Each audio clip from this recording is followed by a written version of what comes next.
Hello friends, welcome back to study Krida. मैं दुर्गा आज आपको इंटरनेशनल टैक्सेशन का कंसेप्ट समझाने जा रही हूँ। फ्रेंड्स, इंटरनेशनल टैक्सेशन में यूजीसी नेट में दो टॉपिक ऐड किए गए हैं, एक तो डीटीए और एक ट्रांसफ़र प्राइसिंग है। ये जो मेरा वीडियो है ये डीटीए से रिलेटेड है, सिर्फ डीटीए से। नेक्स्ट में मैं आपको ट्रांसफ़र प्राइसिंग समझाऊँगी। फ्रेंड्स, यूजीसी नेट में सबसे पहला इंपॉर्टेंट क्वेश्चन आपका डीटीए पे बन जाता है कि डीटीए का फुल फॉर्म बता दो। तो आप ये हमेशा ध्यान रखना, डबल टैक्सेशन अवॉइडेंस एग्रीमेंट है ये। ठीक है फ्रेंड्स, पहला क्वेश्चन तो आपका यहीं से बन जाता है। दूसरा, डबल टैक्सेशन का मतलब समझाओ। तो डबल टैक्सेशन मतलब ऐसा नहीं पूछा जाएगा समझाओ, बट ये तो ज़रूर रहेगा ना कि आपको चूज़ करना है। तो आप ये बोल सकते हो कि डबल टैक्सेशन क्या है, किसी एक एसएससी पे दो बार ही आप टैक्स लगा रहे हो उसके सेम इनकम पे, तो उसे डबल टैक्सेशन बोला जाता है। तो ये तो नुकसान की बात हो गई ना एक एसएससी के लिए। सेम इनकम पे उसका रेसिडेंस पर्पस पे भी लग रहा है, सोर्स रूल से भी लग रहा है। ठीक है, तो उसे नुकसान हो जा रहा है, तो इसको हटाने के लिए, इस नुकसान को से बचाने के लिए एसएससी को डीटीए एग्रीमेंट साइन किया गया हमारे गवर्नमेंट्स ने। तो फिर आ जाता है आपका तीसरा क्वेश्चन, यहाँ से बन जाता है कि डीटीए के रूल्स बताओ कितने हैं। Source rule, residence rule. ठीक है फ्रेंड्स, ये आपको सेंटेंस फ्रेम में पूछ दिया जाएगा और आपको पता होना चाहिए। ठीक है, रूल दो होते हैं और इसके मेथड भी दो होते हैं। आपका आ जाता है फिर नेक्स्ट इम्पॉर्टेंट, डीटीए है क्या ये समझाओ। तो क्या ये रेटिफाइड एग्रीमेंट है दो से ज़्यादा इंडिपेंडेंट नेशंस के बीच में, किस चीज़ से रिलेटेड, टैक्सेशन से रिलेटेड। ठीक है फ्रेंड्स, फिर आ जाता है एक इम्पॉर्टेंट कॉन्सेप्ट आपका कि ये किस प्रिंसिपल पे बेस्ड है, ये किस प्रिंसिपल पे बेस्ड है।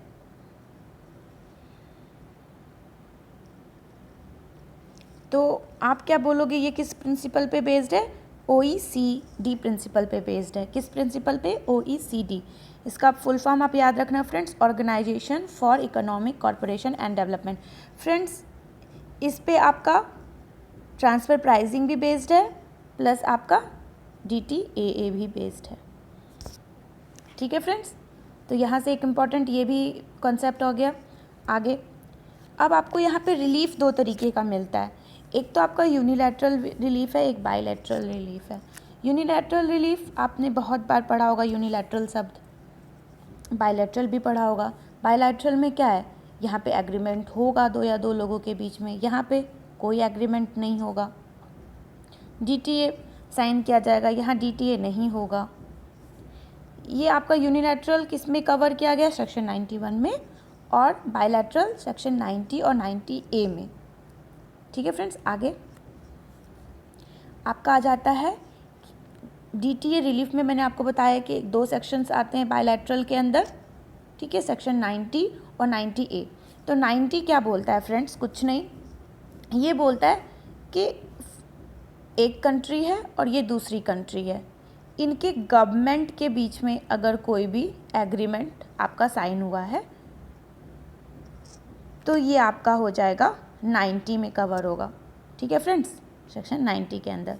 90A में आपका क्या होगा? दो फॉरेन कंट्रीज़ हैं और उनके स्पेसिफाइड एसोसिएशन के बीच में एग्रीमेंट्स हो रखा है, जैसे RBI। ठीक है, अब यहाँ की RBI और जो दूसरे देश की जो भी बैंकिंग हाईएस्ट अथॉरिटी होंगी उनके बीच में अगर कोई ऐसा एग्रीमेंट हो रखा है तो। ठीक है फ्रेंड्स, तो यहाँ 90A में सिर्फ एसोसिएशंस की बात की गई है, स्पेसिफाइड एसोसिएशन, और 90 में सेंट्रल गवर्नमेंट, दोनों जगह की सेंट्रल गवर्नमेंट की। कुछ स्पेशल प्रोविजंस है फ्रेंड्स, ये बहुत ज़्यादा इम्पॉर्टेंट है from examination point of view. Friends, इसको देखते हैं। इसमें ये बोला गया है कि प्रोविज़न ऑफ DTA और income tax which ever is more beneficial is applied. जो सबसे ज़्यादा बेनिफिशियल होगा एसएससी के लिए वो अप्लाई किया जाएगा।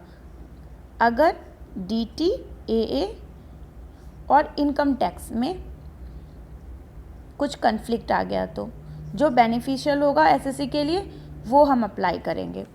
दूसरी बात, however provision of GAAR will be applied even if such provisions are not beneficial for SAC। Friends क्या होता है, इन दोनों में अगर पूछा जाएगा तो क्या होगा, जो बेनिफिशियल होगा वो अप्लाई किया जाएगा। लेकिन अगर GAAR का कंसेप्ट कहीं आ जाता है, इसको ज़्यादा डिटेल में पढ़ना नहीं है फ्रेंड्स, बस एग्ज़ाम के पॉइंट ऑफ व्यू से थोड़ा मैं कंसेप्ट वाइज आपको बस इतना ही बताना चाहती हूँ कि जितना समराइज वे में याद रखोगे उतना अच्छा रहेगा। GAAR है जनरल एंटी अवॉइडेंस रूल। ठीक है फ्रेंड्स, अगर GAAR की बात आ जाती है तो हम ये अप्लाई करेंगे, सिर्फ ये। ठीक है फ्रेंड्स, लेकिन कोई NR है, ये तो रेसिडेंशियल की बात हो गई, रेसिडेंट कोई इंडियन रेसिडेंट है तो उसका कैसे टैक्स होगा, कौन सा उसके लिए जो बेनिफिशियल होगा हम वो करेंगे। अदरवाइज जो नॉन रेसिडेंशियल है उनके लिए क्या करते हैं, उनको TRC देना होता है। जब तक वो TRC नहीं देगा, अब TRC क्या होता है, टैक्स रेसिडेंट सर्टिफिकेट। क्या होता है फ्रेंड्स, टैक्स रेसिडेंट सर्टिफिकेट, उसे ये प्रोवाइड कराना पड़ेगा।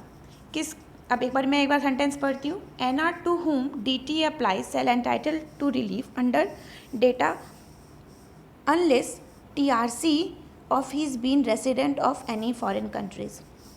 अब NR का हम कैसे टैक्सेशन करेंगे, तो उनको DTA का रिलीफ कैसे प्रोवाइड करेंगे, अनलेस अनटिल, जब तक वो TRC नहीं देता। ठीक है, NR में क्या प्रोविज़न है आपका, TRC का।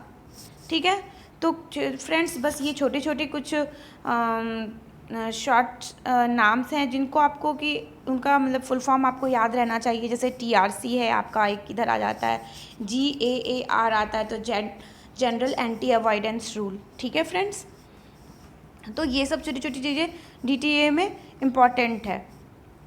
आगे बढ़ते, स्पेशल प्रोविज़न आपको शायद याद हो ही गया होगा। स्पेशल प्रोविज़न में कुछ भी नहीं है फ्रेंड्स, बस एक बार इसको गो थ्रू कर लेना। ठीक है, आगे बढ़ते हैं। GTA रिलीफ के अंदर, अब यूनिलैटरल रिलीफ में तो मैंने आपको बता ही दिया, कोई एग्रीमेंट साइन नहीं होता, कोई इसमें रिलीफ का ऐसा कुछ ज़्यादा बहुत बड़ा प्रोविज़न नहीं है। मैं वो भी आपको समझा देती हूँ सेपरेटली, वो भी समझा दूँगी। लेकिन आप ये समझो कि जो आपके मैंने आपको यहाँ बताया ना, बायलैटरल रिलीफ ये समझाया था। तो बायलैटरल रिलीफ के अंदर हम 2 मेथड फॉलो करते हैं कि कैसे हम एक SAC को रिलीफ प्रोवाइड कराएंगे।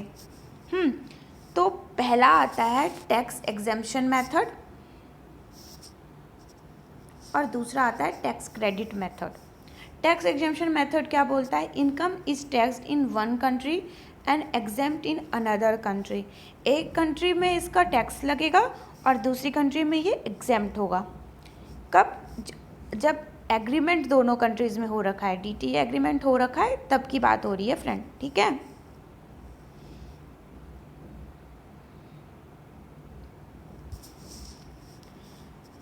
तो बायलैटरल रिलीफ के अप्रोचेस क्या हैं, 2 है, एक टैक्स एग्जेम्पशन मेथड और tax credit method. Tax exemption method मैंने आपको समझा दिया कि एक कंट्री में एग्जेम्प्ट होगा, सिर्फ एक कंट्री में टैक्स दिया जाएगा। टैक्स क्रेडिट मेथड क्या है, income is taxable in both countries.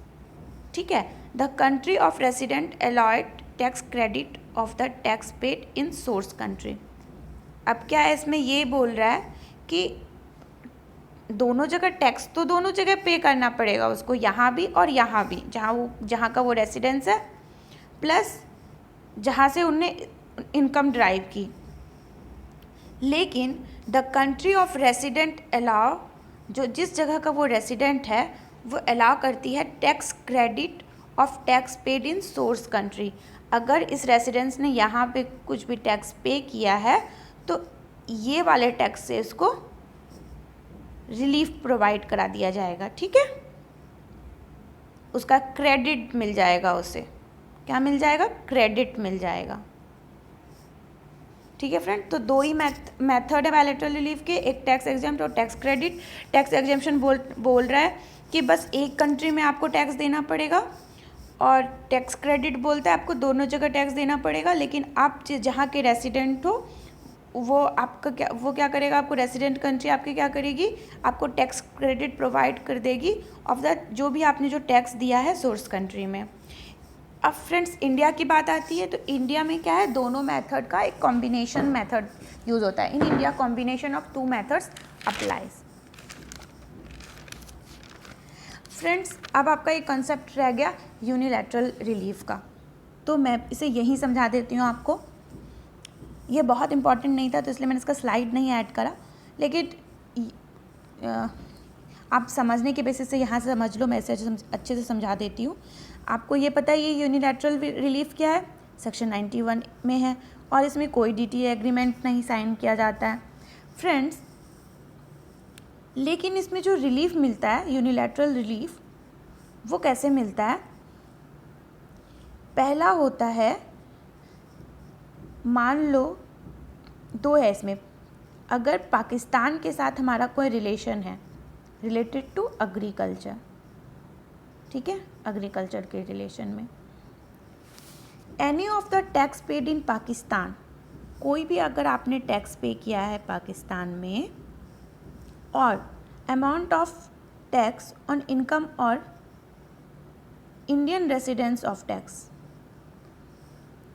और जो अगर कोई आपने टैक्स पे किया इंडिया के हिसाब से, वहाँ भी टैक्स पे का जो भी प्रोबेबिलिटी बन रही है वो भी आपने पूरा कर लिया, यहाँ इंडिया का भी प्रोबेबिलिटी पूरा कर लिया, ठीक है फ्रेंड्स। तो जो इनमें लेस होगा, which ever will be less, वो अप्लाई होगा, ठीक है फ्रेंड्स।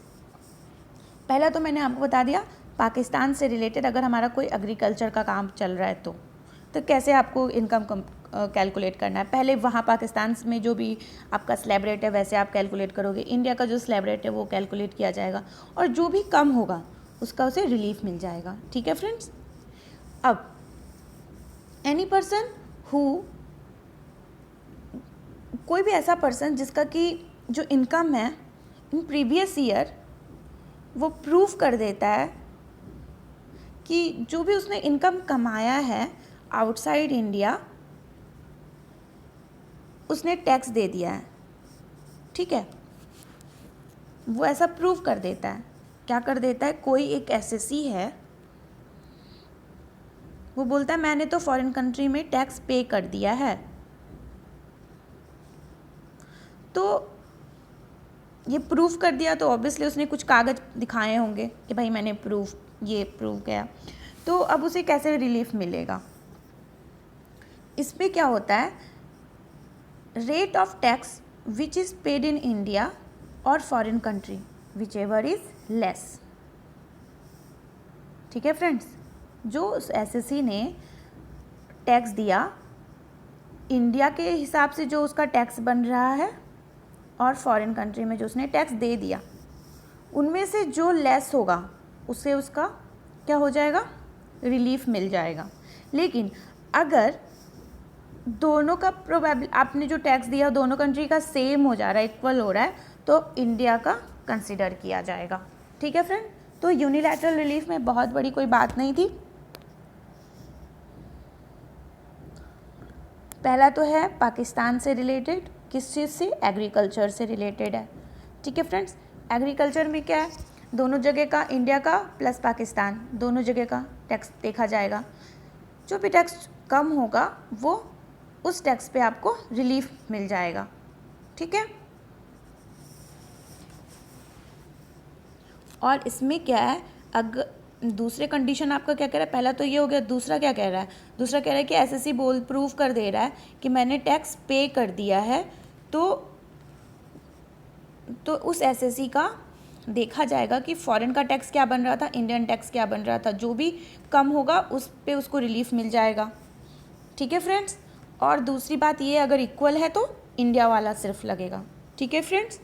तो यूनिलैटरल रिलीफ बहुत ज़्यादा कोई टफ नहीं था, सिंपल बातें थी, मैंने ये भी समझा दिया फ्रेंड्स आपको। आगे मैं आपको ट्रांसफ़र प्राइसिंग बताने वाली हूँ फ्रेंड्स, तो नेक्स्ट वीडियो के लिए आप तैयार रहना, और प्लस इसमें अगर आपको कोई भी डाउट है तो ये आप बता देना मुझे, मैं सॉल्व कर दूँगी, ठीक है friends. Thank you, bye, take care, और आने वाले एग्ज़ाम के लिए ऑल द बेस्ट।